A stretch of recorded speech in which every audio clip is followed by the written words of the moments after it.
Ég held að það er 4-0 sigur og meistarana, hver er bara svona þín sýn á leiknum? Bara fínn leikur, góð fyrri hálfleikur, droppuðum aðeins seinni en unnum 4-0, þannig að við erum sáttir. Hvernig var svona undirbúningur fyrir þann leik? Svona margir sem kannski vissi ekki alveg hvernig Vestarliðið myndi mæta, þú veist það er svona búið að vera svona hringla á þeirra leik og svona bara margir sem kannski byggist upp stærri sigri. Stærri sigri? Já, þú veist, við bara undirbúum okkur eins og fyrir alla leiki sko, að þú veist, 4-0 heimavelli sigur bara fínt fyrir mér sko. Svona í fyrri hálfleik áttur frábæran sprett þarna sem þú tókst hvern mann áfættur öðrum á, fannst þér kannski fleiri gulspjöld eftir að fara á loft þarna þegar þú varst síðan rifið niður á lokum? Ég veit ekki maður. Það er mist alltaf lægi og það eru 3 sem brjóta, þú veist, það er alltaf lægi að gefa allan á 2 guld sko, en ég veit ekki bara ég leta skoðun á þau sko.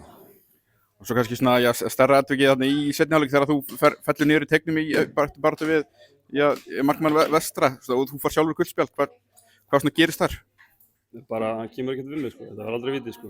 Ég bara, þú veist, touchan hérna, þú veist, er að teygja mig í boltan.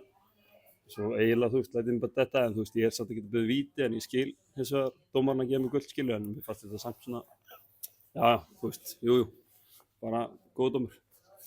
Og svona, þú sjálfur bara átti frábært síðast sumar, hver er svona markmið fyrir þetta sumar? Bara, þú veist, sama, vinna leiki og vinna þessa titla, við ætlum að gera það og, þú veist, að geta eitthvað persónulegt markmið, bara að hjálpa liðinu.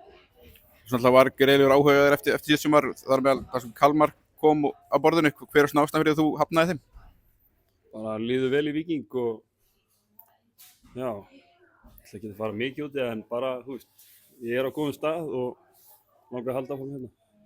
Svo næsta verkefni Fram og þetta er bara að byrja Fram í bikarnum og síðan fyrsta umferðin í bestu, þannig að þetta er svona alltaf að byrja. Hvernig svona leggst bara verkefni í þig? Bara ógeðslega vel, spenntur fyrir tímabilinu og gaman að byrja á alveg leikjum. Takk fyrir.